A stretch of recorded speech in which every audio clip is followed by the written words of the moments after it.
손흥민이 결정적인 찬스를 맞이할 때마다 그 기회를 가로채는 선수가 있다는 팬들의 불만이 커지고 있습니다. 특히 최근 뉴캐슬전에서의 패배 이후 현지 토트넘 팬들 사이에서는 포스테코글루 감독의 전술에 대한 의문이 제기되고 있으며 더 나아가 레비 회장의 사퇴까지 언급될 정도로 분위기가 심각하게 악화되었습니다. 일부 팬들은 포스테코글루 감독이 손흥민을 최적의 위치에서 활용하지 못하고 있다고 주장하고 있습니다. 그들은 손흥민이 슈팅을 시도해야 할 순간마다 다른 선수가 그 기회를 가로채고 있으며 이는 감독의 전술적인 실책이라고 보고 있습니다. 실제로 몇몇 전문가들도 포스테코글루의 페널티 박스 내 다수의 슈팅을 유도하려는 전략이 효과적일 수 있지만 손흥민을 중심으로 한 공격 전개가 아니라면 이는 무의미하다는 분석을 내놓고 있습니다. 프랭크 램파드가 손흥민의 플레이를 비판하면서 뉴캐슬 유나이티드 전에서 중앙 공격수로 나선 손흥민의 오프 더 볼 움직임에 문제가 있다고 지적한 것은 많은 축구 팬들의 관심을 끌었습니다. 램파드는 BBC의 매치 오브 더 데이에 출연해 브레넌 존슨이 오른쪽에서 돌파해 크로스를 올리는 상황에서 손흥민이 더욱 적극적으로 빈 공간을 찾아 움직였어야 한다고 주장했습니다. 그는 손흥민이 원톱 스트라이커로서 부족한 면이 있다고 덧붙였습니다. 그러나 램파드의 분석에 대해 몇몇 전문가들은 이를 단편적인 시각으로 보고 있습니다. 이들은 램파드가 손흥민의 움직임만을 지적하기보다는 그 이전의 플레이를 더 깊이 살펴볼 필요가 있다고 주장합니다. 포로가 공간으로 롱패스를 넣어주고 존슨이 이를 따라가는 상황에서 손흥민은 이미 존슨보다 앞선 위치에 있었고 이 때문에 존슨의 패스를 받으면 오프사이드에 걸릴 가능성이 높았습니다. 그래서 손흥민은 상대 수비의 뒷공간으로 돌아 들어가려는 움직임을 선택한 것입니다. 손흥민이 뉴캐슬전에서 보여준 움직임에 대해 전문가들이 심층적인 분석을 제시하고 있습니다. 이들은 손흥민이 가속 후 최고 속도에 도달한 상태였기 때문에 브레넌 존슨이 공이 회전을 이용해 땅볼로 패스를 깔아줬다면 손흥민이 약 5m 정도의 거리를 충분히 따라잡을 수 있었다고 지적했습니다. 그러나 존슨은 충분한 공간이 있음에도 패스를 주지 않고 한 번 더 공을 터치하게 되면서 역습의 속도가 늦춰졌습니다.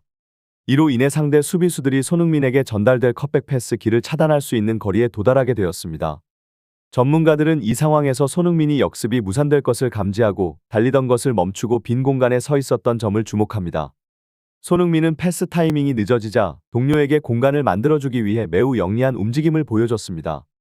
이는 단순한 움직임이 아니라 팀의 전체적인 전술을 고려한 결정적인 선택이었습니다. 이 분석은 손흥민이 지난 시즌 크리스털 팰리스전에서 보여준 비슷한 장면과 비교되고 있습니다. 그 경기에서도 손흥민은 오른쪽에서 동료가 돌파 후 컷백을 시도하려 하자 운전으로 쇄도하다가 멈춰서 상대 수비수들을 끌어내며 공간을 만들어냈습니다. 그 결과 베르너가 완벽하게 노마크 상태로 침투하며 골을 넣을 수 있었습니다. 전문가들은 존슨이 빠르게 컷백 패스를 주지 않았기 때문에 손흥민이 이번에도 이러한 방식으로 공간을 만들어내려 했다고 평가하고 있습니다. 뉴캐슬전에서 손흥민의 경기력에 대한 논란이 계속해서 이어지고 있습니다. 프랭크 램파드가 손흥민의 오프 더 볼 움직임을 비판하면서 더 많은 공부가 필요하다고 지적한 것은 팬들 사이에서 큰 공감을 얻었습니다. 그러나 일부 팬들은 손흥민에 대한 지나친 옹호가 문제가 될 수 있다고 반박하고 있습니다. 특히 레스터 시티전과 마찬가지로 뉴캐슬전에서도 손흥민이 눈에 띄는 활약을 하지 못했고 슈팅 기회도 거의 없었다는 점을 지적하며 손흥민만을 옹호하는 것이 공정하지 않다는 의견도 있습니다. 이와 관련해 한 축구팬은 손흥민에게 슈팅 기회 자체가 주어지지 않았다는 점을 강조하면서 포스테코글루 감독의 전술이 손흥민에게 불리하게 작용하고 있다고 주장했습니다.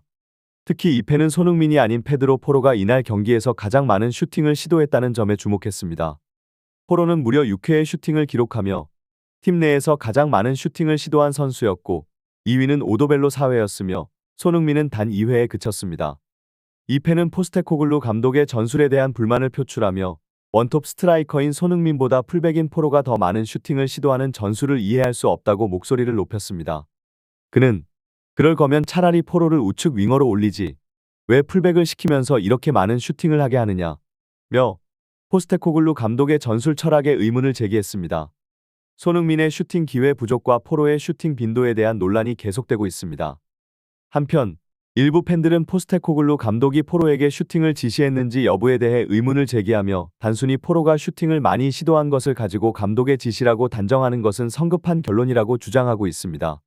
이들은 직접 전술 회의를 본 것도 아니면서 손흥민의 부진을 가리기 위해 포로의 슈팅을 핑계 삼고 있다는 비판을 내놓고 있습니다. 이에 대해 몇몇 전문가들은 이 같은 반박이 타당하지 않다고 보고 있습니다. 전문가들은 원톱 스트라이커가 EPL 수준의 경기에서 보통 한 경기당 4회 정도의 슈팅을 기록하는 것이 일반적이며 풀백이 팀 전술에 지원 없이 6회의 슈팅을 기록하는 것은 매우 이례적인 일이라고 설명합니다. 따라서 포로의 높은 슈팅 수치는 단순한 개인적 판단의 결과가 아니라 감독의 명확한 지시와 전술적 지원이 있었기 때문에 가능했다고 주장합니다. 이 주장에 대한 증거로 전문가들은 프리킥 상황에서 포로가 슈팅을 시도한 장면을 언급합니다. 이들은 손흥민이 프리킥을 준비하던 중 포로가 공을 가져가며 프리킥을 차는 상황을 예로 들며, 이 과정에서 손흥민이 포스테코글루 감독에게 누구에게 프리킥을 맡길지 물었고, 감독이 포로의 등번호를 손가락으로 가리키며 그에게 슈팅을 지시했다고 합니다. 이 같은 장면은 포로의 슈팅이 단순히 개인적인 선택이 아니라 포스테코글루 감독의 전술적 의도에 따른 것임을 보여주는 결정적인 증거로 제시되고 있습니다. 또한 포스테코글루 감독이 양쪽 풀백을 페널티 박스 안으로 끌어들여 공격 숫자를 늘리는 전략을 사용하고 있다는 분석도 있습니다. 이런 전술적 배경에서 포로가 슈팅 기회를 더 많이 얻는 것이 자연스러운 결과라는 것입니다. 이는 감독의 전술이 손흥민을 배제하거나 그의 역할을 축소하려는 것이 아니라 팀 전체의 공격력을 극대화하기 위한 조치라는 해석을 가능하게 합니다. 포스테코글루 감독의 전술에 대한 논쟁이 깊어지는 가운데 다양한 의견들이 제시되고 있습니다. 일부 팬들은 포스테코글루가 상대 팀의 예상을 뒤엎기 위해 풀백들에게 공격적인 역할을 부여하고 이를 통해 다득점을 노리고 있는 것에 대해 긍정적으로 평가하고 있습니다. 이들은 상대가 풀백들이 공격에 적극적으로 나설 것이라고 예상하지 못하는 심리를 이용해 포로와 같은 선수들이 슈팅 기회를 많이 가져가는 것이 전략적으로 잘못된 것이 아니라고 주장합니다. 그러나 영국의 스포츠 전문 매체인 디 애슬레틱은 이와 같은 전술에 대해 신중한 시각을 제시합니다. 매체는 2015-2016 시즌 이후 각 팀의 슈팅 숫자를 분석하며 슈팅 숫자가 많다고 해서 반드시 승리로 이어지는 것은 아니라고 지적합니다.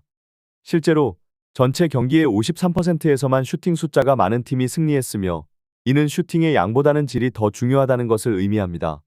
디 애슬레틱은 아무리 많은 슈팅을 기록해도 페널티 박스 안에서 결정력이 부족하다면 무용지물이라고 강조하면서 슈팅의 질과 결정력 있는 선수가 승리를 가져오는 더 중요한 요소임을 언급했습니다. 특히 포스테코글루 감독이 풀백들을 페널티 박스 안으로 끌어들여 슈팅 기회를 늘리려는 시도는 상위 클럽을 상대로는 효과가 떨어질 수 있다는 비판도 제기되고 있습니다. 포로가 뉴캐슬전에서 보여준 것처럼 슈팅 숫자가 많아도 그 슈팅이 골로 연결되지 않으면 의미가 없다는 것입니다. 몇몇 전문가들은 포로의 지난 시즌 기록을 인용하며 그는 45개의 슈팅 중 3골만을 기록했다는 점을 지적했습니다. 이는 포로의 결정력이 상위 클럽을 상대하는 데 있어 충분하지 않을 수 있다는 경고로 해석될 수 있습니다. 손흥민의 활용과 포스테코글루 감독의 전술에 대한 비판이 점점 커지고 있습니다. 최근 축구 팬들과 전문가들 사이에서 특히 주목받고 있는 것은 페드로 포로의 낮은 골 전환율입니다. 포로의 골 전환율이 6%에 불과한 반면 톱 레벨의 스트라이커들은 보통 20% 이상의 골 전환율을 기록합니다. 일반적으로 10% 이하의 전환율을 가진 선수는 슈팅을 자제해야 한다는 의견이 많습니다. 그 이유는 낮은 전환율을 가진 선수가 계속해서 슈팅 기회를 낭비하면 팀 전체의 사기에 부정적인 영향을 미칠 수 있기 때문입니다. 이러한 상황에서 팬들과 일부 전문가들은 포스테코글루 감독이 포로와 같은 선수에게 슈팅을 독려하는 전술이 큰 문제라고 지적하고 있습니다. 그들은 포스테코글루 감독이 더 수준 높은 리그에서 효과적인 공격 전술을 구사할 필요가 있다고 주장합니다. 특히 손흥민이 이번 시즌 동안 레스터 시티전에서 단 한 번의 슈팅 기회만을 얻었고 에버튼전에서 3번의 슈팅 중 2골을 기록했음에도 불구하고 뉴캐슬전에서는 단 한 번의 슈팅 기회밖에 얻지 못한 점을 지적하며 손흥민에게 더 많은 슈팅 기회를 제공해야 한다고 강조하고 있습니다. 이와 같은 분석과 비판은 많은 팬들의 공감을 얻고 있으며 포스테코글루 감독이 전술을 재검토해야 한다는 압박이 점점 더 커지고 있습니다. 손흥민과 같은 결정력 있는 선수에게 슈팅 기회를 몰아주지 않는다면 현재와 같은 경기 패턴이 반복될 것이며 팀의 성과에도 부정적인 영향을 미칠 것이라는 우려가 확산되고 있습니다. 손흥민의 경우 이번 시즌 동안 레스터 시티전에서 단 한 번의 슈팅 기회만을 얻었고 에버튼전에서 3번의 슈팅 중 2골을 성공시켰음에도 불구하고 뉴캐슬전에서는 단 한 번의 슈팅 기회밖에 얻지 못했습니다. 이는 손흥민이 충분한 슈팅 기회를 얻지 못하고 있다는 점을 분명히 보여주며 그가 더 많은 슈팅 기회를 받아야 한다는 주장이 힘을 얻고 있습니다. 손흥민이 골 결정력이 뛰어난 선수임에도 불구하고 현재의 전술이 그의 능력을 충분히 발휘하지 못하게 하고 있다는 비판이 일고 있는 것입니다. 이와 같은 분석과 비판은 많은 팬들의 공감을 얻고 있으며 포스테코글루 감독이 자신의 전술을 재검토해야 한다는 압박이 점점 더 커지고 있습니다.